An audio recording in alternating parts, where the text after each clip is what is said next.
Padre nuestro que estás en los cielos, santificado sea tu nombre.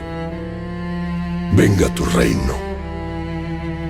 Hágase tu voluntad como en el cielo, así también en la tierra. El pan nuestro de cada día, dánoslo hoy.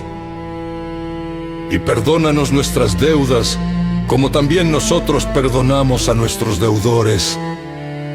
Y no nos metas en tentación, mas líbranos del mal. Porque tuyo es el reino y el poder y la gloria, por todos los siglos. Amén. Mateo capítulo 6 del 9 al 13. Versión Reina Valera nos Majesté.